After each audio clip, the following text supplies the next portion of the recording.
अगर थोड़ी सी यह प्रयास किया जाता, हालांकि उस समय जो राज्यपाल के मुंशी जी आए थे इस कॉलेज की स्थापना में, तो उन्होंने ये कहा था कि यदि मैं पहले देख लेता तो गोरखपुर विश्वविद्यालय यहाँ बनाता। तो थोड़ा सा अब शुरुआत से उतना विकास नहीं हो पाया इधर, लेकिन हाल के वर्षों में काफ़ी जो है जब से अपने मुख्यमंत्री जी हैं माननीय योगी आदित्यनाथ जी, उनके प्रयास से यहाँ पर माँ पाटेश्वरी विश्वविद्यालय की स्थापना हुई, मेडिकल कॉलेज की स्थापना हुई, इधर विकास में तेज आया है, लेकिन शुरुआत से उतना अच्छा नहीं था, थोड़ा उपेक्षित सा रहा। अच्छा, आपको क्या लगता है कि बलरामपुर जिले में शिक्षा के स्तर को और उठाने के लिए क्या क्या प्रयास जरूरी होने चाहिए?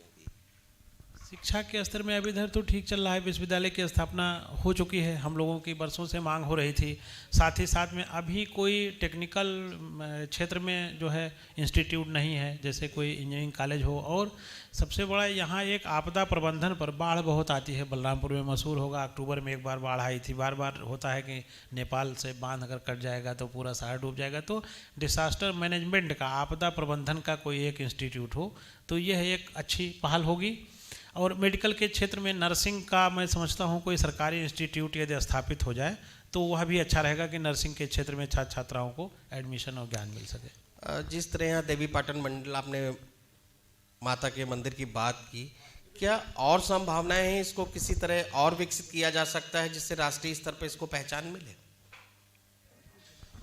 देखिए, अगर एक कोई एग्रीकल्चरल इंस्टीट्यूट यदि केंद्र सरकार के द्वारा इस क्षेत्र में स्थापित हो जाए, ये प्रयास किया जाए क्षेत्र के लोगों के द्वारा या वर्तमान राज्य सरकार के द्वारा, या राज्य स्तरीय ही कोई कृषि अनुसंधान संस्थान की स्थापना हो जाए तो बहुत अच्छा कदम रहेगा, मैं समझता हूँ। बाकी मैंने कहा ही कि नर्सिंग इंस्टीट्यूट हो जाए, टेक्नोलॉजी का कोई इंस्टीट्यूट हो जाए। अब प्रयास तो अच्छा चल रहा है, यूनिवर्सिटी जब स्थापित हुई है तो वहाँ भी तमाम डिपार्टमेंट्स होंगे, अच्छा रहेगा।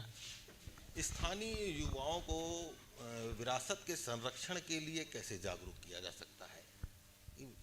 महाविद्यालय हम लोग तो अपने स्तर से प्रयास करते हैं, बाकी समाज से भी उसके अपेक्षा रहेगी। जैसे आप विरासत के बारे में बात करें तो अभी हमने गायत्री परिवार द्वारा ही भारतीय संस्कृति ज्ञान परीक्षा है उसका आयोजन कराया।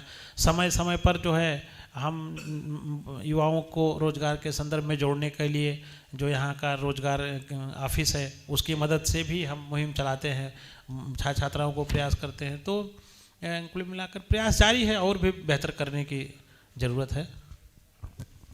तो आइए हम बलरामपुर के विकास पर चर्चा करने के लिए हमारे साथ मौजूद है नगर पालिका अध्यक्ष डॉक्टर धीरेन्द्र प्रताप सिंह धीरू जी।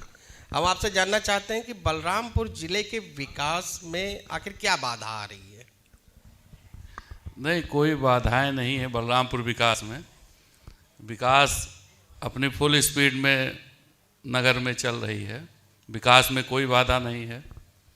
आपको किस प्रकार लगा कि बाधाएं हैं नगर में? नहीं, विकास की बाधाओं को कहने का मतलब ये है कि जैसे शहर में जाम की समस्याएं बहुत हो रही हैं और सड़कों के लिए क्या क्या प्रयास हो रहे हैं, जल भराव, इन सब समस्याओं के बारे में नगर में जो भी बाधाएं थी उनको तोड़ दी जाती हैं बाबा के बुलडोजर के द्वारा, और ऐसी कोई भी बाधाएं जो थी वो सब हटा दी गई हैं। हमारे यहाँ 8 वार्ड का कंप्लीट हो चुका है, टोटल 25 वार्ड है। जब कंप्लीट हो जाएगा तो ऑनलाइन टैक्सेस, ऑनलाइन दाखिल खारिज या कोई भी म्यूटेशन है सभी प्रकार का ऑनलाइन ही मिलेगा। तो सफाई व्यवस्था और कूड़ा प्रबंधन को बेहतर बनाने के लिए नगर पालिका की कुछ प्राथमिकताएं हैं किस तरह को?